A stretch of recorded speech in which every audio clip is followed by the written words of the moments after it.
আলা কুল্লি মুসলিমিন সাদাকা, প্রত্যেক মুসলমানের উচিত সাদাকা করা, দান করা, আল্লাহর রাস্তায় ব্যয় করা। সাহাবীরা বলল, ফাকালু ইয়া নবী আল্লাহ ফামান লাম ইয়াজিদ, যদি কোনো ব্যক্তি আল্লাহ পাক রব্বুল আলামিনের জন্য ব্যয় করতে না পারে, সাদাকা করতে না পারে, নবী করিম সাল্লাল্লাহু আলাইহি ওয়াসাল্লাম বললেন, ক্বালা ইয়ামালু বিয়াদিহি ফায়ানফু নাফসাহু ওয়া ইয়াতাসাদ্দাক, সে নিজ হাতে উপার্জন করবে, ফায়ানফু নাফসাহু, উপার্জিত সম্পদ থেকে নিজে উপকৃত হবে, ওয়া ইয়াতাসাদ্দাক, এবং তিনি সাদাকা করবে।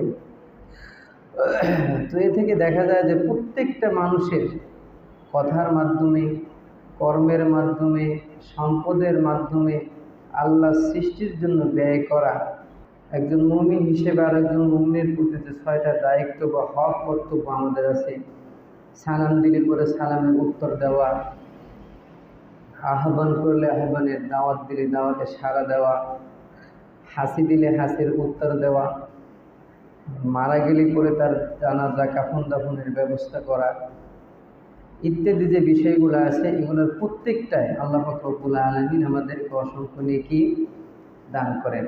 অনুরূপভাবে একটা মহল্লা বা একটা গ্রামে যদি কোনো কওমের মধ্যে বিবাদ সৃষ্টি হয় বা ভাই ভাইয়ে দ্বন্দ্ব সৃষ্টি হয়, এই দ্বন্দ্বটা যদি আপনি মাধ্যম হিসেবে মিটিয়ে দেন, নবী করিম সাল্লাল্লাহু আলাইহি ওয়াসাল্লাম বলেন এটাও একটা সাদাকার নেকি পাওয়া যাবে। এজন্য প্রত্যেকটা ধাপে ধাপে আমরা নেকি দেখতে পাই। যদি আমরা এগুলা হাসিল করার, উপার্জন করার একটু চেষ্টা করি, তাহলে আমরা সহজেই আল্লাহ সুবহানাহু ওয়া তাআলার পক্ষ থেকে এই যে নেকির যে স্তরগুলো আছে, এগুলো আমরা অর্জন করতে পারি। মানুষ হিসেবে আমাদের ভিতরে অনেক সময় অনেক বিষয় কাজ করে। আমরা সব সময় চাই যে আমাদের স্বার্থ বা আমাদের উপকার, আমাদের কল্যাণটাই আমরা চাই। কিন্তু ইসলামের মধ্যে আমরা দেখতে পাই অনেক সময় শত্রুর কল্যাণ করার মধ্যে আমরা নেকি পাই। কিন্তু মূলে যদি আমরা দেখতে পাই যে একমাত্র আল্লাহ সুবহানাহু ওয়া তাআলার সন্তুষ্টিই আমার কাম্য, তখন কে বন্ধু আর কে শত্রু এটা সামনে আসে না। আল্লাহর সন্তুষ্টি কোন জায়গায় আছে সেইটাই আমার সন্তুষ্টি। আল্লাহর সন্তুষ্টি যেখানে আছে আমি সেইখানে আছি।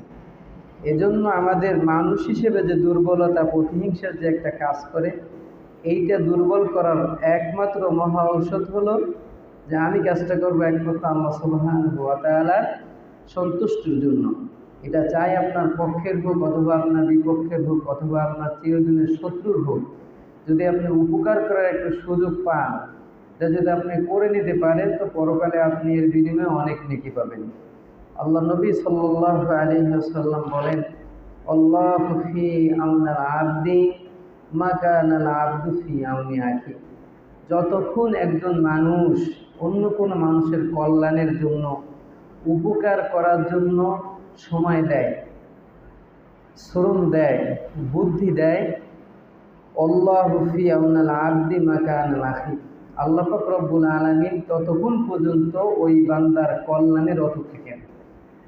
দুনিয়ার জমিনে আপনি আপনার একজন মুমিন ভাইয়ের, মুসলিম ভাইয়ের উপকার করার জন্য একটু সময় দেবেন, উপকার করার জন্য 2টা কথা বলবেন তার পক্ষে, তার ভালো আপনি কামনা করবেন, আল্লাহ পাক রব্বুল আলামিন 7 আসমানের উপরে বসে আপনার কল্যাণ কামনা করবেন। সুবহানাল্লাহ। এজন্য মানুষের উপকার করার্থে শুধুমাত্র নেকিই নয়, অনেক বালা মুসিবত, বিপদ এগুলো আল্লাহ সুবহানাহু ওয়া তাআলা দূর করে দেয়। যেমন নবী করিম সাল্লাল্লাহু আলাইহি ওয়াসাল্লাম ইরশাদ করেন যে সনাইউল মারুফ তাকি মাসারিয়াস সু, যে মানব কল্যাণমুখী কর্ম, মানুষের উপকার হয়, এরকম কাজ এবং কর্মের মাধ্যমে আল্লাহ পাক রব্বুল আলামিন বিপদ আপদ এবং অপমৃত্যু, অকাল মৃত্যু থেকে রক্ষা করে। সনাইউল মারুফ তাকি মাসারিয়াস সু, মানুষের উপকার হয়, জনগণের কল্যাণ হয় মানব কল্যাণমুখী কর্মের মাধ্যমে। একটা হলো আল্লাহ সুবহানাহু ওয়া তাআলা দুনিয়াতে পাঠিয়েছেন বিপদ আপদ, বালা মুসিবত কম বেশি আমাদের থাকে, এই মুসিবতগুলোর থেকে আল্লাহ পাক রব্বুল আলামিন আমাদেরকে পরিত্রাণ দান করবেন। 2 নম্বরে মাসারিয়াসু, অপমৃত্যু, অকাল মৃত্যু, হঠাৎ মৃত্যু, এগুলোর থেকে আল্লাহ সুবহানাহু ওয়া তাআলা রক্ষা করেন। অসাদাকাতু সিররি তুতফি গদাবার রব, গোপনে দান, গোপন দান আল্লাহ সুবহানাহু ওয়া তাআলার ক্রোধ, রাগ থেকে মুক্তি লাভ করায়। আমরা অনেক সময় প্রকাশ্যেও দান করি, গোপনেও দান করি। এই হাদিসের মধ্যে আমরা দেখতে পাই যে নবী করিম সাল্লাল্লাহু আলাইহি সাল্লাম বললেন যে ওয়াসাদাকাতু সিররি তুতফি গদাবার রব, গোপন দান এটা আল্লাহ পাক রব্বুল আলামিনের ক্রোধকে কমিয়ে এনে আল্লাহ সন্তুষ্টের পথ আমাদের জন্য সুগম করে দেয়। ওসিলাতুর রেহেম তাজিদু ফিল আমর, আর রক্তের সম্পর্কীয় আত্মীয়তা, এই পথটাকে যদি কেউ ঠিক রাখে, সোজা রাখে, সম্পর্কটা ভালো রাখে, আল্লাহ পাক রব্বুল আলামিন দুনিয়ায় তার হায়াতের জিন্দেগির মধ্যে বারাকা দান করে দেন।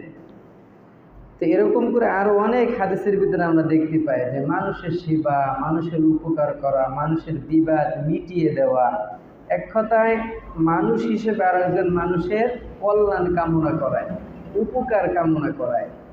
আয় উপকার করতে পারি বা না পারি, মনে মনে যদি ভাবে আমি যদি সুযোগ পাই বা আমি যদি এই সময়টা থাকতাম তো আমি এই উপকারটা করতাম, এরকম একটা ধ্যান ধারণাও যদি আমাদের মধ্যে কাজ করে, তাহলে আমরা সাদাকা নেকি পাবো। তো এরকম টেন্ডেন্সি, এরকম ধারণা নিয়ে যদি আমরা সমাজে বসবাস করতে পারি, তো আমাদের অনেক ফাসাদ, অনেক লৌকিকতা, অনেক প্রতিহিংসার আচরণগুলো আমাদের থেকে দূর হয়ে যাবে। আয় ভাই, দুনিয়ায় কয়দিন আছি, কে কয়দিন থাকবো আমরা কেউ জানি না, কিন্তু দুনিয়ায় যে কয়টা দিন আসি, এই কয়টা দিন অন্তত পক্ষে যদি হিংসা মুক্ত, রিয়া মুক্ত হৃদয়ে লালন পালন করে যদি আমি যেতে পারি, তাহলে আমার দুনিয়াটা এবং আখেরাতটা দুইটাই শান্তি। দেখবেন যে মানুষটার মধ্যে প্রতিহিংসা কাজ করে, রিয়া কাজ করে, তাকাব্বুর অহংকার কাজ করে, এইসব লোকদের অন্তরের মধ্যে শান্তির স্থান পায় না। পক্ষান্তরে যে একটু নত শিকার হয়ে, আপনি ভুল করা সত্ত্বেও আপনার প্রতিদ্বন্দ্বী আপনাকে মেনে নিয়েছে, হাসাদ সৃষ্টি করবে না, দিন শেষে দেখা যায় এরকম ত্যাগী লোকদের মধ্যেই শান্তি, তাদের সন্তান, তাদের সংসারের মধ্যে আল্লাহ সুবহানাহু ওয়া তাআলা বারাকা পাওয়া যায়। তো এজন্য আমরা এই ক্ষণস্থায়ী দুনিয়ার মধ্যে যতটুক সময় আল্লাহ সুবহানাহু ওয়া তাআলা আমাদেরকে টিকিয়ে রাখেন, হায়াতের বারাকা আমাদেরকে দান করেন, ততক্ষণ পর্যন্ত আমরা চেষ্টা করব আল্লাহর সৃষ্টির সেবা করা। আশরাফুল মাখলুকাত, শ্রেষ্ঠ সৃষ্টি যেটা মানুষ, এদের সেবা করব। এরপরে ধাপে ধাপে পশু প্রাণী যেটা আমাদের সমাজে বসবাস করে, সুযোগ যদি পাই তো এদেরও আমরা সেবা করব। প্রত্যেকটা সেবার মধ্যে আল্লাহ সুবহানাহু ওয়া তাআলা অসংখ্য নেকি এবং অসংখ্য আজর আমাদের জন্য রেখে দিয়েছে। শুধু আমরা দেখি যে এই কাজটা করলে পরে এতটা নেকি, শুধু নেকিই নয়, মানুষ হিসেবে যত মুসিবত আমাদের মধ্যে আসে, এই মুসিবতগুলো আল্লাহ সুবহানাহু ওয়া তাআলা দূর করে দেন। এমনইভাবে বিধবা, এতিম, দুস্থ, গরিব, এই সমস্ত মানুষগুলো সমাজের মধ্যে অবহেলিত বেশি। এজন্য আমাদের যাদের শক্তি আছে, ক্ষমতা আছে, আমরা যদি এগুলো ব্যবহার করে এদের পাশে দাঁড়াই, এদের জন্য একটু ব্যবস্থা করি, এদের সাহায্য সহযোগিতার জন্য যদি একটু হাত বাড়িয়ে দিই, আল্লাহ রাসূল সাল্লাল্লাহু আলাইহি সাল্লাম বলেন, এই হাতটা এই বিধবা, এতিম, মিসকিন, দুস্থ, গরিব এদের দিকে বাড়ানো হয় না, স্বয়ং আল্লাহ সুবহানাহু ওয়া তাআলার কুদরতি হাতের দিকে হাতটা বাড়িয়ে দেওয়া হয়। আল্লাহ নবী সাল্লাল্লাহু আলাইহি সাল্লাম বলেন, ইন্নাল্লাহা ইয়াকুলু ইয়াওমাল কিয়ামা ইয়া ইবনা আদম, কিয়ামতের মাঝে আল্লাহ পাক রব্বুল আলামিন আদমের সন্তানদেরকে ডাক দেবে, ইয়া ইবনা আদম, আদমের সন্তানদেরকে ডাক দিয়ে বলবে, মারিদতু ফালাম তাউদনি, আমি অসুস্থ ছিলাম, তুমি তো আমাকে দেখোনি। কথাটা ভালো করে বুঝেন, কিয়ামতের মাঠে আল্লাহ পাক রব্বুল আলামিন আদমের সন্তানদেরকে ডেকে বলবে, মারিদতু ফালাম তাউদনি, আমি তো অসুস্থ ছিলাম, তুমি তো আমাকে দেখতে আসোনি। আদমের সন্তান আমরা বলবো, ইয়া রব কাইফা আউদুকা ওয়া আনতা রব্বুল আলামিন, আমি তোমাকে কিভাবে দেখবো, তুমি তো রব্বুল আলামিন, গোটা জগৎ সমূহের রব, তোমাকে দেখার তো আমার কোনো সুযোগ নেই। তখন আল্লাহ পাক রব্বুল আলামিন বলবেন, ক্বালা আলিমতা আন আবদি, তুমি তো জানতে আমার ওই বান্দা অমুক পাড়ায় অমুক মহল্লায় অসুস্থ আছে, তুমি জানতে না? হ্যাঁ আমি জানতাম। তো ফুলানান মারিদা ফালুন তাউদহু, তুমি যদি আমার ওই বান্দার কাছে যেতে, তার কাছে গিয়ে দুইটা কথা বলতে, তাকে একটু দেখতে, তাকে একটু সান্ত্বনা দিতে, তো ওইখানে আমি আল্লাহ আমাকে তুমি পাইতে। অনুরূপভাবে ইয়া ইবনা আদম বলে ডাক দিয়ে বলবে, আমি তৃষ্ণার্ত ছিলাম, তুমি আমাকে পানি পান করাওনি। বনি আদমের সন্তান বলবে, আমি আপনাকে পানি পান করাবো, আপনি তো রব্বুল আলামিন। তখন আল্লাহ সুবহানাহু ওয়া তাআলা বলবে, তোমার কাছে একজন তৃষ্ণার্ত ব্যক্তি পানি চেয়েছিল, তুমি যদি তাকে পানি পান করাইতে, তো সেখানে আমি আল্লাহ আমাকে তুমি পাইতে। একজন বস্ত্রহীনকে যদি তুমি বস্ত্র পোশাক দান করতে, তাহলে ওই থেকে তুমি আমি আল্লাহ আমাকে তুমি পাইতে। একজন ক্ষুধার থেকে যদি তুমি খাদ্য দিয়ে উপকার করতে, আমি আল্লাহ আমাকে তুমি ওইখানে পেতে।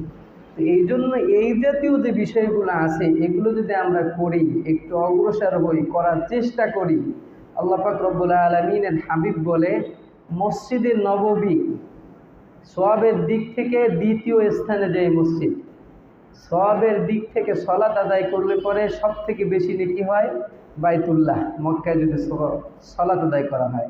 এরপরে দ্বিতীয় স্থান যেই মসজিদে সলাত আদায় করলে সব থেকে বেশি নেকি পাওয়া যায়, সেটা হলো মসজিদে নববী। এই মসজিদে নববীতে 1 মাস ইতিকাফ করলে যেই পরিমাণ নেকি হয়, ওই পরিমাণ নেকি আল্লাহ পাক রব্বুল আলামিন দান করে যদি কোনো মানুষ আর একজন মানুষের উপকার করার জন্য একটু অগ্রসর হয়। প্রতিহিংসার কারণে, নিঃস্বার্থতার কারণে, হিংসাত্মকমূলক আচরণ কারণে, নোংরা রাজনৈতিক কারণে আমাদের মধ্য থেকে এই উপকারের মন মানসিকতাটা তুলে নিয়েছে। আজকে নিজের আপন ভাইও যদি বিপদে পড়ে, তো মনের ভিতরে একটু জাগ্রত হয় না, যে ভাইটার একটু দেখে আসে।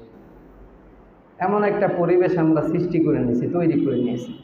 অথচ মুমিন হিসেবে আমাদের তোর ভাই তো দূরে থাকে, কালেমা পড়া একজন মুমিন মুসলমান হোক অথবা বেদিনও যদি হয়, আর ধর্ম কর্ম নির্বিশেষে আল্লাহ সৃষ্টি মানুষ এইটা যদি হয়, তো একটা বেদিনেরও যদি উপকার করার জন্য আপনি সামনে অগ্রসর হন, একটু উপকার করার জন্য যান, আল্লাহ পাক রব্বুল আলামিন এই পরিমাণ দেখে আমাদেরকে কি করবেন?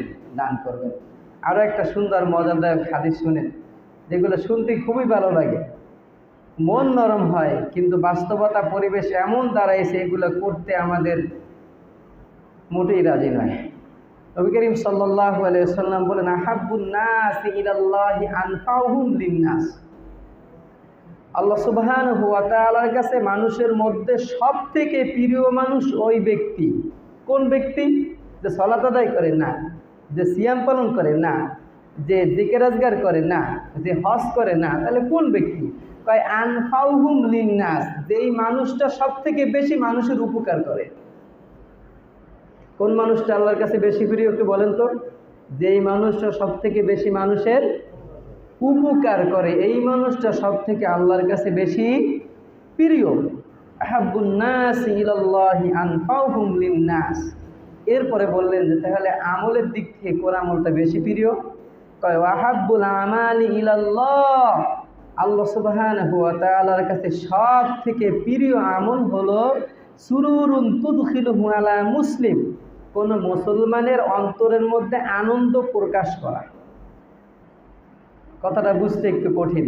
একজন মুসলিম ভাইয়ের অন্তরের ভিতরে আমার কাজ, আমার কর্ম, আমার কথার দ্বারা একটু আনন্দ স্রোত বয়ে যাবে, এইটা হলো আল্লাহর কাছে সব থেকে প্রিয় আমল। আমরা যদি হিসাব করি, তাহলে আমার কথা, আমার কর্ম, আমার কাজের দ্বারা আমার মুসলিম ভাই, আমার মুসলিম প্রতিবেশী, আমার রক্তের ভাই বোন, এদের অন্তরের মধ্যে আনন্দ প্রবেশ করে না দুঃখ প্রবেশ করে? কোনটা প্রবেশ করে? অথচ আল্লাহ রাসূল সাল্লাল্লাহু আলাইহি সাল্লাম তো বললেন সব থেকে প্রিয় আমল হলো মুসলিম ভাই, মুসলিম বোনের অন্তরের ভিতরে আনন্দ প্রবেশ করানো, একটু সুখের জোয়ার এটা কি বয়ে দেওয়া। তো আপনি এটা কোন সময় পারবেন? যখন আপনার ভাই, আপনার বোন, আপনার মুসলিম প্রতিবেশী যখন একটু বিপদে পড়লো, একটু পেরেশানির মধ্যে পড়লো, একটু অসুস্থতার মধ্যে পড়লো, তো এই যে মুহূর্তগুলো আছে, এই মুহূর্তগুলাই কেউ নাই পাশে, তখন আপনি যদি একটু সহযোগিতা করেন, আপনি যদি একটা কথার দ্বারা একটু হেল্প করেন, আপনি যদি তার একটা বোঝা একটু বহন করে হালকা করে দেন, তাহলে তার অন্তরের ভিতরে কি আনন্দ প্রবেশ করবে না? হ্যাঁ, আপনার বিপদে পড়ে গেছে, আপনার টাকা পয়সা অর্থবিত্ত অনেক আছে, অথচ আপনার প্রতিবেশীটা মারাত্মক রোগে আক্রান্ত। আপনি সে 2,000 টাকা দিয়ে বলেন যে ডাক্তারখানায় গিয়ে ডাক্তার দেখাইয়ে পরবর্তীতে তুই রোজগার করে আমার 2,000 টাকা দিয়ে দিস। এরকম একটু সুযোগ যদি আপনি করে দেন, তো এই লোকটা দেখা যাবে যে না, ওই যে সুদখোর আছে, সুদখোরের কাছে গিয়ে 2,000 টাকা দিয়ে 1 মাস পরে 3,000-এর শর্তে সুদে টাকা আনতে যাবে না। তো এরকম যদি আমরা একটা আনন্দ প্রবেশ করানোর ধ্যান ধারণা নিয়ে আমরা যদি সামনে চলি, তাহলে অনেক টাকা পয়সা আমাদের খরচ হয় না। আমাদের বর্তমানে থানা, বর্তমানে ইউনিয়ন পরিষদ, এই যে দেওয়ানি মামলার যে বোর্ডগুলো আছে, হাসপাতালগুলো আছে, এইসব জায়গায় যদি সাধারণ একটা পাবলিক যদি যায়, নর্মাল যে পাবলিক আছে, এই হাঁটতে হাঁটতে আর জুতার তলা ক্ষয় হয়ে যাবে, তারপরে মাথায় পৌঁছানো সম্ভব না, ঠিক কিনা? তো এইসব সেন্টারগুলো আরও অনেক জায়গা আমাদের আছে। এইসব জায়গার ব্যাপারে যদি আপনার ভালো একটা ধারণা থাকে, আর আপনার ভাই মনে করেন একটা জায়গা নিয়ে বিপদে পড়ছে, আপনি যদি একটু সহযোগিতা করেন যে ভাই এইটা অমুক জায়গায় এই কাজ করলে করে তোমার কাজটা সহজ হবে, রাসূলের বক্তব্য অনুযায়ী আপনি মসজিদের নববীতে 1 মাস ইতিকাফ করার নেকি পাবেন। বিপরীত আমাদের কি, যখন আমার কাছে যাবে আমি পণ্ডিত বাবু, তখন আমি ঘুরে গিয়ে পেঁচাই মাশাআল্লাহ, যাতে করে আর জুতা 2টা ক্ষয় হয় সেই ব্যবস্থা আমি করে দেব। মুমিন হিসেবে, মুসলিম হিসেবে আমাদের উচিত ছিল যে আমাদের এই কাজটা করে আমি এই আজরটা নেব, আমি এই কাজটা করে আল্লাহ পাক রব্বুল আলামিনের কাছ থেকে এই পুরস্কারটা আমি লাভ করব। এজন্য আমরা এইসব বিষয়ে যারা পারদর্শী, কম বেশি জানি, অর্থাৎ এক বাক্যে আমার ভিতরে যেই জ্ঞানটা আছে, আমার অপর ভাইয়ের যেই জ্ঞানটা নাই, এই বিপদ যদি কঠিনকালেও কখনো পড়ে, সে যদি আমার শত্রু হয়, আমার এই সুযোগটা যখনই আসবে তখন আমি কাজে লাগাই, আল্লাহ সুবহানাহু ওয়া তাআলার কাছ থেকে আজর নেকি পাওয়ার কি আশা করব। কারণ কিয়ামতের মাঠে আমার এবং আপনার একটা নেকি অনেক অনেক উপকার বয়ে আনবে। আল্লাহ পাক রব্বুল আলামিন আমাদের সৃষ্টির সেবা করার তৌফিক দান করুক, আল্লাহুম্মা আমিন। এজন্য শুধুমাত্র মানুষ সৃষ্টি তা না, পশু প্রাণী, গরু ছাগল, গৃহপালিত যেগুলো আমরা পুষি, এগুলো যদি কখনো মনে করেন একটা ছাগল রোডে অ্যাক্সিডেন্ট করে পড়ে আছে, একটা গরু অ্যাক্সিডেন্ট করছে, আর এগুলো বাদ দেন, এত পরিমাণের আমাদের মন মানসিকতা কোন পর্যায়ে গেছে, আমরা দেখি যদি একটা অ্যাক্সিডেন্ট করে একটা লোক পড়েও থাকে, তো শতকরা দেয় এগুলো 5 জন মানুষ চায় যে লোকটা নিয়ে হাসপাতালে যায়, আর 90% বর্তমান মানুষের ধারণা যে ঝামেলার মধ্যে জড়াবো না, কোন ঝামেলায় না কি পড়তে হয় এইটার ভিতরে আমি যাব না, সে পাশ কাটাই চলে যাওয়ার চেষ্টা করে। অথচ আপনি যদি এখানে একটু কষ্ট করে তাকে একটু সেবা দেওয়ার জন্য নিয়ে যান, অথবা একটা গাড়ি খাদে পড়ছে আপনি রশিদে ধরে একটু উঠান, তো দেখা যায় যে আমার এবং আপনার ইমানের দায়িত্বটাও পালন হলো, নেকিও পাইলাম, আর দুনিয়াতে চলাফেরা করতে গিয়ে যে বিপদ বালা মুসিবতের মধ্যে মাঝে মাঝে পতিত হই, আল্লাহ পাক রব্বুল আলামিন এর কিছু বিপদও আমার থেকে হটাইয়া দিলেন। এটা ভালো না? না শয়তানের বন্ধু হয়ে বিপদ দেখতে করে পিছপা হয়ে দূরে চলে যাব। এজন্য মানুষ হোক আর প্রাণী হোক, এদের উপকার করার জন্য, এদের সেবা করার জন্য আল্লাহ পাক রব্বুল আলামিন আমাদের মনগুলা নরম করে দেখ, আল্লাহুম্মা আমিন। 2 নম্বর আরেকটা বিষয় যেটা আমরা বলছি, প্রথম হলো খিদমাতুল খুলক, সৃষ্টির সেবা, আর 2 নম্বর হলো হুসনুল খুলক, উত্তম আচরণ, সুন্দর ব্যবহার, নম্র ব্যবহার। এটার বিনিময়ে আল্লাহ পাক রব্বুল আলামিন আমাদেরকে নেকি দান করবেন। কীরকম নেকি দান করবেন? আল্লাহ রাসূল সাল্লাল্লাহু আলাইহি সাল্লাম বলেন, যদি তোমার একটা কথার দ্বারা তোমার একজন ইমানদার মুমিন ভাই একটু মজা পায়, একটু হেসে দেয়, আমি একটা কথা বললাম, আমার একটা দিনদার ভাই একটু মুচকি হেসে দিল, আমার কথাটা সে আনন্দ পাইছে, খুশি পাইছে। আমরা অনেক সময় এমনও কথা বলি যে হাসতে হাসতে দাঁত বের হয়ে যায়, কিন্তু আমি এমন একটা কথা বললাম, দিনই একটা কথা, যার বিনিময়ে আমার ইমানদার দিনদার ভাইয়ের মুখ থেকে একটু হাসি ঝলক বের হয়েছে, নবী করিম সাল্লাল্লাহু আলাইহি সাল্লাম বলেন, সাদাকা, একটা দান করলে যে নেকি হয় তোমার আমলনামায় সেই নেকি দান করা হবে। এরপরে আসেন কিয়ামতের মাঠে এই যা কিছু করে না কেন, সালাত, সিয়াম, যাকাত, দান, সাদাকা, এই নেকিগুলো সব মিজানের পাল্লায় দিয়ে কি হবে? পরিমাপ করা হবে। তো সালাতের নেকি, সিয়ামের নেকি, যাকাতের নেকি, দান সাদাকার নেকি ইত্যাদি নানা কর্মের নেকি সব উপস্থিত হবে।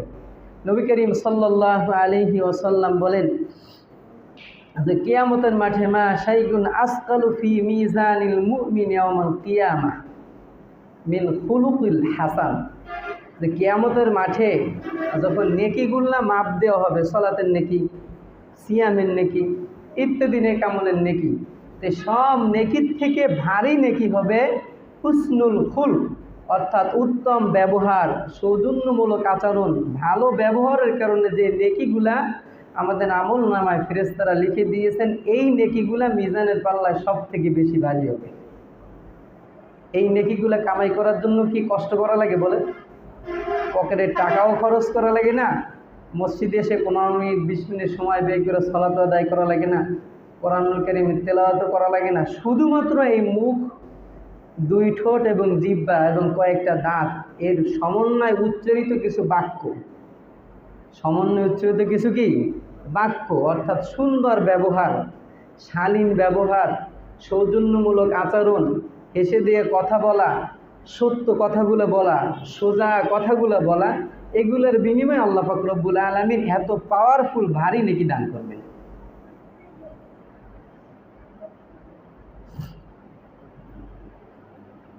এরপরে নবী করিম সাল্লাল্লাহু আলাইহি ওয়াসাল্লাম বলেন, ওয়া ইন্নাল্লাহা লা ইউবগিদুল ফাহিশাল বাযী, আর আল্লাহ পাক রব্বুল আলামিন ঘৃণা করেন কাকে? আল ফাহিশাল বাযী, যে অশ্লীল কথা বলে, যে অসৌজন্যমূলক ব্যবহার করে, যার ব্যবহার সুন্দর নয়, এরকম মানুষদেরকে ওয়া ইন্নাল্লাহা লা ইউবগিদ, আল্লাহ পাক রব্বুল আলামিন তাকে ঘৃণা করে। এর পরের বাক্যে আবার নবী করিম সাল্লাল্লাহু আলাইহি ওয়াসাল্লাম বলেন, ওয়া ইন্না সাহিবা হুসনিল খুলকি লা ইয়াবলুগু ফীহি দারাজা সাহিবিস সাওমি ওয়াস সালাহ, সৎ ব্যবহারকারী, হুসনুল খুল, উত্তম আচরণকারী ব্যক্তির এই আচরণের বিনিময়ে সাহিবিস সাওমি ওয়াস সালাহ, একজন সালাত আদায়কারী, একজন সিয়াম পালনকারী ব্যক্তির যেরকম নেকি হয়, আপনার এই ভালো ব্যবহার করার কারণে ওই পরিমাণ নেকি আল্লাহ পাক রব্বুল আলামিন আমলনামায় দান করে দেন। আজকের খুতবার আলোচনায় আমাদের পকেটও খরচ হবে না, আমাদের সময় ব্যয় হবে না। আল্লাহর দেওয়া জিহ্বা, আল্লাহর দেওয়া ঠোঁট, আল্লাহর দেওয়া দাঁত, এগুলো সমন্বয়ে যে কথাগুলো আমরা বলে থাকি, এটা সুন্দর কথা বলবো, ভালো কথা বলবো, সত্য কথাগুলো বলবো, যেই কথাগুলোর মাধ্যমে মানুষ উপকার হয় এরকম কথাগুলো বলবো। আল্লাহ পাক রব্বুল আলামিন আমাদেরকে নফল সালাত, নফল সিয়াম, নফল ইতিকাফ এর বিনিময়ে যে নেকিগুলো হয় সেইগুলো আল্লাহ পাক রব্বুল আলামিন আমাদেরকে কি করবেন? দান করবেন। আরও একটা হাদিস শুনি। নবী করিম সাল্লাল্লাহু আলাইহি ওয়াসাল্লাম বলেন, আকসারু মা ইয়াদখুলুন নাস আল জান্নাহ, আমার সাহাবীরা তোমরা কি জানো যে অধিকাংশ মানুষ জান্নাতে প্রবেশ করবে কেন? তো সাহাবীদেরকে এই প্রশ্নটা করলে পরে সাহাবীরা একটা কমান উত্তর দিতেন, আল্লাহু ইয়ালামু ওয়া রাসূল, যে আল্লাহ এবং তার রাসূলই ভালো জানেন। এটা একটা শিষ্টাচার, একটা আদব। আল্লাহ রাসূলের কাছে একটা প্রশ্ন করলে পরে রাসূল সাল্লাল্লাহু আলাইহি ওয়াসাল্লামের যখন উত্তর দিতেন তখন প্রশ্ন করতেন, প্রশ্ন দিলে পরে তারা প্রশ্নটা একটু কৌশলে ঘুরাই দিতেন, যে এর উত্তরটা আল্লাহ এবং আল্লাহ রাসূল কি করেন? ভালো জানেন। কেন? সাহাবীদের থেকে সব থেকে বেশি শিক্ষায় শিক্ষিত ছিলেন কে? নবী। এজন্য আমাদের এর থেকে বর্তমানে শিক্ষা নেওয়া দরকার। আমরা 5 জন 10 জন মানুষ এক জায়গায় উপস্থিত আছি, তো এই বৈঠকে যদি কেউ একটা প্রশ্ন করে তো স্বাভাবিকভাবে উত্তর দেওয়া উচিত কার? যে সব থেকে জ্ঞানী তার, তাই না? আমাদের যে কনসেপ্টে আমরা এখন বিশ্বাসী, বিভিন্ন জায়গায় বসে দেখি একজন ইমাম বা একজন মুফতি বসে আছে, তার সামনে একজন একটা মাসালা জিজ্ঞাসা করলো, হুট করে পাশ থেকে একজন উত্তর দেওয়া শুরু করল। আপনি যদি একটা ভ্রম মারেন, তার ভিতর থেকে আরবি 29টা হরফের নকটা আছে কয়টা এটা বলতে পারবে না, অথচ সে মাসালা বলে দেয়, ফতুয়া তিনি দিয়ে দেয়। এটা হলো আমাদের বর্তমানের কি কালচার, যেটা চলতেছে। কিন্তু নবীওয়ালা কালচার যেটা, সেটা কি? নবীদের কাছে বা সাহাবীদের কাছে এদের কিছু যখন প্রশ্ন করা হতো তারা কৌশলে তার কাছে ঘুরে যেত। ইমাম মালিক রহমতুল্লাহি আলাইহি তিনি কত বড় মাপের আলেম। ইমাম মালিক, যার নামে পৃথিবীতে একটা মাযহাব চলে, আর মাযহাব চলে মানে তার মত, তার ফতুয়াগুলা একটা অঞ্চলের মানুষেরা আমল করে। তার কাছে অনেক সময় মাসালা জিজ্ঞাসা যখন করা হতো, তিনি মাসালার উত্তর না দিয়ে তার এক উস্তাদের কাছে ঠেলে দিতেন, যে এই মাসালাটা আপনি তার কাছে নিয়ে যান, তিনি সুন্দর করে বলতে পারতেন। আর তিনি কি মাসালা বলতে পারেন না? তিনি কি ফতুয়া দিতে পারেন না? পারেন। তারপরও সৌন্দর্যতার কারণে তিনি ঠেলে তার কাছে দেন। কিন্তু আমাদের সৌন্দর্য কী হয়েছে, আমি 3 দিন মনে করেন আমাদের তাবলিগে সময় লাগাইছি, অথবা চরমনাই পীর সাহেব হুজুরের দরবারে 2 বছর মাহফিলে গেছি, এখন বাড়িতে এসে আমিই ফতুয়া দিই। বাড়িতে এসে আমি কি ফতুয়া দিই? আরে ভাই, আপনার যদি এতই ফতুয়া দিতে পারেন তাহলে তো বাংলাদেশে মাদ্রাসাগুলো ফতুয়া বোর্ড থাকতো না। তো এই জায়গায় যেটা আমরা বলতেছিলাম যে নবী করিম সাল্লাল্লাহু আলাইহি ওয়াসাল্লাম বলেন, আকসারু মা ইউদখিলুন নাসাল জান্নাহ, তোমরা বলো সব থেকে কোন আমল, কিসের বিনিময়ে মানুষেরা বেশি বেশি জান্নাতে প্রবেশ করবে? সাহাবীরা বলল, আল্লাহ এবং তার রাসূলই ভালো জানে। এরপরে নবী করিম সাল্লাল্লাহু আলাইহি ওয়াসাল্লাম বলেন, তাকওয়াল্লাহি ওয়া হুসনিল খুলক, একটা হলো আল্লাহ ভীতি, কর্তব্য পালন করা, আল্লাহ ভীতি, তাকওয়া। এই আল্লাহ ভীতি মানুষকে জান্নাতে প্রবেশ করাবে। 1, 2 নম্বর হলো ওয়া হুসনুল খুলক, সৎ ব্যবহার, সুন্দর আচরণ, শিষ্টাচার, এটার বিনিময়ে মানুষকে সব থেকে বেশি জান্নাতে প্রবেশ করাবে। এরপরে নবী করিম সাল্লাল্লাহু আলাইহি ওয়াসাল্লাম বলেন, ওয়া আকসারু মা ইয়াদখুলুন নাসান নার, তোমরা বলো তো দেখি সব থেকে কোন জিনিসটা বেশি মানুষকে জাহান্নামে প্রবেশ করাবে? একই উত্তর, আল্লাহ এবং তার রাসূল ভালো জানে। নবী করিম সাল্লাল্লাহু আলাইহি ওয়াসাল্লাম বললেন, আল ফাহমু ওয়াল ফারাজু, মানুষের মুখ, এই যে জিহবা, গহবা, ঠোঁট, দাঁত, এটা সমন্বয় যেটা আমাদের মুখ, আল ফাহমু, এই মুখের ব্যবহারের কারণে সব থেকে মানুষেরা বেশি জাহান্নামে যাবে। 2 নম্বর আল ফারাজ, লজ্জা স্থান, গুপ্ত অঙ্গ, এইটার অনৈতিক ব্যবহার করার কারণে সব থেকে মানুষরা জাহান্নামে যাবে। এই 2টা জিনিস কোট করে মুখস্থ করেন যে সব থেকে বেশি জান্নাতে যাবে যেই আমলের কারণে, সেইটা হল আল্লাহর ভয় আর সুন্দর ব্যবহার। যেটা করতে টাকা পয়সা কিছুই খরচ হয় না, এটা চলমান, আল্লাহ যতদিন দুনিয়াতে বাঁচায় রাখবে, আল্লাহ ভীতি নফস যদি থাকে তো এর ভিতরে থাকবে, কথা বলার শক্তি যদি থাকে তাহলে জিহ্বা মুখ এটা দ্বারা আমরা কি বলতে পারবো। আল্লাহ ভীতি আর হলো সুন্দর আচরণ, এটার বিনিময়ে সব থেকে বেশি মানুষরা জান্নাতে প্রবেশ করবে। 2 নম্বর, সব থেকে বেশি জাহান্নামে প্রবেশ করবে মানুষের এই অসৌজন্যমূলক আচরণ, অসৎ ব্যবহার করার কারণে এবং তাদের লজ্জাস্থানের সঠিক ব্যবহার না করার কারণে।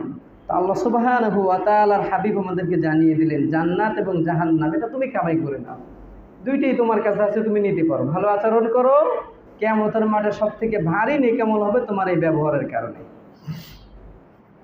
এরপর আরও কিছু হাদিস এই অধ্যায়ে আছে যেগুলো মানুষের দোষ, এগুলো অন্বেষণ না করা।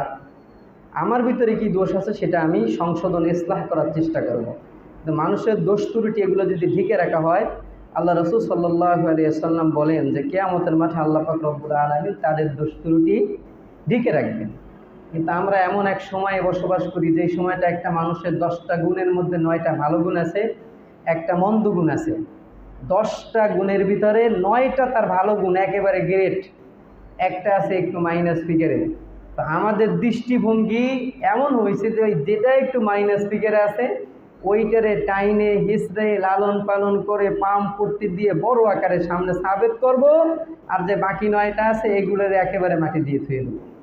অথচ নবী করিম সাল্লাল্লাহু আলাইহি ওয়াসাল্লামের আদর্শ, সোনালী যুগে সাহাবীদের দৃষ্টান্ত এটা ছিল যে মানুষের ভালো যেটা আছে এটা প্রচার করো, মন্দ যেটা আছে এটা গোপন রাখো, তাকে ইসলাহ করার সুযোগ দান করো। মিশরের গভর্নর উকবা ইবনে আমের রাদিয়াল্লাহু তাআলা আনহু, তার সেক্রেটারির নাম হলো আবুল হাইসাম দুখাইন। তিনি একবার এসে উকবা ইবনে আবুরের কাছে বলতেছে যে আমাদের কিছু প্রতিবেশী মদ পান করছে। তখন উকবা ইবনে আবুর, তিনি মিশরের গভর্নর, তিনি তার মুখ চেপে ধরলেন, এরকম করলেন, বললেন চুপ। কারণ উকবা ইবনে আমেরের কাছে এসে বললো যে আমার প্রতিবেশী মদ পান করছে, আমি এখন প্রশাসন পুলিশের কাছে খবর দেব, তারা এসে তাদেরকে গ্রেফতার করবে। গভর্নর তখন তিনি তার ঠোঁট চেপে ধরে বললেন, তুমি এই কাজটা করো না, তুমি বরং তাদেরকে উপদেশ দাও এবং ভয় দেখাও। তাদের কাছে গিয়ে বলো মদ পান করা কবিরা গুনাহ, এটার থেকে তোমরা ফিরে আসো, যদি ফিরে না আসো তাহলে আমি পুলিশকে বলে দেবো। এই ভয়টা দেখাও। তুমি এক ধাপ এগিয়ে গিয়ে পুলিশ দিয়ে এসে তাকে ধরাই দিও না। ধরাই দেয় এটাও জায়েজ ছিল, না জায়েজ তা না। খলিফাতুল মুসলিমিন, মুসলিম অধ্যুষিত এলাকার মধ্যে মদ পান করলে তাকে অ্যারেস্ট করবে, এটাই স্বাভাবিক। কিন্তু ও যদি নালিশ করে তাইলে অ্যারেস্ট করবে, আর যদি নালিশটা না করে, বিচার না দেয়, ও যদি উপদেশ দেয় এবং ভয় দেখায়, চাইতে এই লোকগুলো সংশোধন হয়ে কী করবে, ফিরে আসবে। তো তখন উতবা ইবনে আমির রাসূলের সাহাবী বললেন, তুমি তাকে পুলিশের হাতে দিও না, বরং তার দোষটা গোপন করে তুমি গিয়ে তাদেরকে উপদেশ দেয় এবং ভয় দেখাও। এরপরে তিনি রাসূলের দুইটা হাদিস টেনে আনলেন, বললেন, নবী করিম সাল্লাল্লাহু আলাইহি সাল্লামের মুখ থেকে আমরা শুনেছি, মান সাতারা মুসলিমান সাতারাহুল্লাহু ফিদ দুনিয়া ওয়াল আখিরা। যদি কোনো মুসলমান অন্য মুসলমান ভাইয়ের ছোট্ট একটা দোষ গোপন করে, যেটা প্রকাশ করলে পরে সমাজে তার মানহানি হবে, সমাজে তার ইজ্জত কমে যাবে, সে দোষে সে দোষী, কিন্তু এটা প্রকাশ করলে পরে তার এই ক্ষতিগুলো হবে, তুমি তাকে ইসলাহ সংশোধন করার জন্য দাওয়াত দাও, কিন্তু প্রকাশ করো, অর্থাৎ গোপন করে যদি রাখো, সাতারাহুল্লাহ, আল্লাহ তোমার দোষটা গোপন করবে, ফিদ দুনিয়া ওয়াল আখিরা, দুনিয়া এবং আখিরাতে। আর একটা হাদিস তিনি শুনাইলেন, যে আমরা নবী করিম সাল্লাল্লাহু আলাইহি সাল্লামের মুখ থেকে শুনেছি, মান সাতারা আওরাতা মুমিন ফাকা আন্নামা ইস্তাহিয়া মাউদাতান ফি কবরিহা। যদি কোনো মুসলমান, কোনো মুমিন তার অপর এক ভাইয়ের একটা দোষ গোপন করে, সেজন্য একটা জীবিত কন্যা সন্তানকে কবর থেকে উঠিয়ে জীবন দান করলো। ভাববেন, আজকে আমাদের তো দেখা গেছে লুঙ্গি যদি আডু পর্যন্ত ওঠে, তা আমরা চেষ্টা করি কি করে জাগাইয়া নাভির উপরে উঠানো যায়, এই হলো আমাদের অভ্যাস। রাসূলের সাহাবীদের অভ্যাসটা কি ছিল, একটু আপনি মিলিয়ে দেখেন। আশেকে রাসূল, আশেকে ইসলাম, আশেকে নবী, অনেক কিছুর মুরিদ অনুসারে আমরা হতে পারি, কিন্তু সেই আশেকে রাসূলের যে সাহাবীদের যে আদর্শগুলো ছিল, সেগুলো যদি আমরা অনুসরণ না করি, তাহলে আমরা জান্নাতটা কীভাবে পাবো? আল্লাহ সুবহানাহু ওয়া তাআলা আমাদেরকে হুসনুল খুলক, পৃথিবীতে যতটুকু সময় আল্লাহ হায়াত আমাদেরকে দারাজ করে, এই মুখ থেকে যদি কথা বলি, ভালো কথা বলবো, অন্যায় অশ্লীল কথা বলবো না, এবং লজ্জাস্থানে সঠিক যে ব্যবহার, এটা আমরা করব, এবং আল্লাহ পাক রব্বুল আলামিনকে বেশি বেশি আমরা ভয় করব, মানুষের উপকার করার চেষ্টা করব, চাই টাকা দিয়ে হোক, অথবা দুইটা কথার দ্বারা হোক, অথবা তার একটু বাহনকে আমরা সাহায্য করে হোক, যেই পর্যায়ের হোক, উপকার করার চেষ্টা আমরা করব। পশ্চিমকালেও মানুষের ক্ষতি সাধন করব না, চাই সে যদি আমার শত্রুও হয়। আমি আল্লাহ সুবহানাহু ওয়া তাআলা সন্তুষ্টির জন্য এই কাজগুলো যদি করতে পারি, আমার সন্তুষ্টির জন্য স্বয়ং আল্লাহ সুবহানাহু ওয়া তাআলা আমার পক্ষে নিয়োজিত থাকবেন। আল্লাহ পাক রব্বুল আলামিন আমাদেরকে আমল করার তৌফিক দান করুক। আল্লাহুম্মা আমিন।